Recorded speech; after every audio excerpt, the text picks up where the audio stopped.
क़याम पाकिस्तान के बाद ख़वातीन को अदब और शेर के लिए बहुत साजगार माहौल मिला और ख़वातीन के मसावी हकूक़ की जो तहरीक तरक्की पसंद तहरीक के साथ चली आ रही थी उसके असरात अब हमें नुमायाँ होते दिखाई देते हैं। इस तरह हम देखते हैं कि शायरी में अदा जाफरी अदबी उफ़क़ पे पहला मोतबर और मुस्तनद हवाला बनकर उभरती हैं।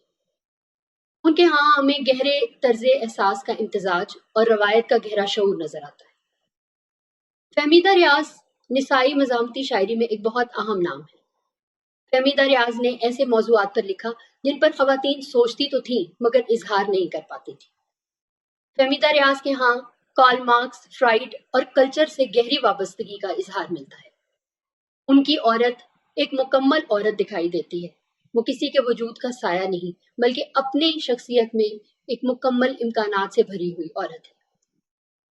किश्वर नाहिद के यहाँ भी हमें निसाई मज़ामती रंग बहुत नुमायां दिखाई देता है और उन्होंने इस रुझान को बहुत तख्लीकी शक्ल दी। उनकी शायरी को हम बजा तौर पर निसाई मज़ामती शायरी कह सकते हैं। परवीन शाकिर ने भी अपने मखसूस रंग में औरत की नज़ाकत को कायम रखते हुए बहुत खूबसूरती से औरत के जज्बात और एहसासात को मज़ामती अंदाज में बयान किया। उनके अलावा शबनम शकील, फातिमा हसन, तनवीर अंजुम, नसरीन अंजुम भट्टी, शाहिदा हसन और बेशुमार दीगर शायरात हैं जिन्होंने इस रंग में मज़ामती रंग में शायरी की।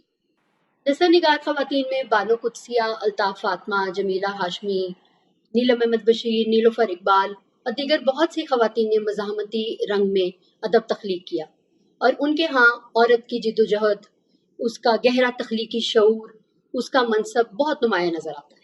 लिहाजा हम देखते हैं कि क़याम पाकिस्तान के बाद जो ख़वातीन अदब और शायरी कर रही हैं, जिसका सिलसिला अभी तक जारी है, वहाँ औरत को का एक मखसूस कमतर जो दर्जा था उससे हट कर उन्होंने औरत के मनसब को बहाल करने में अपना किरदार अदा किया है।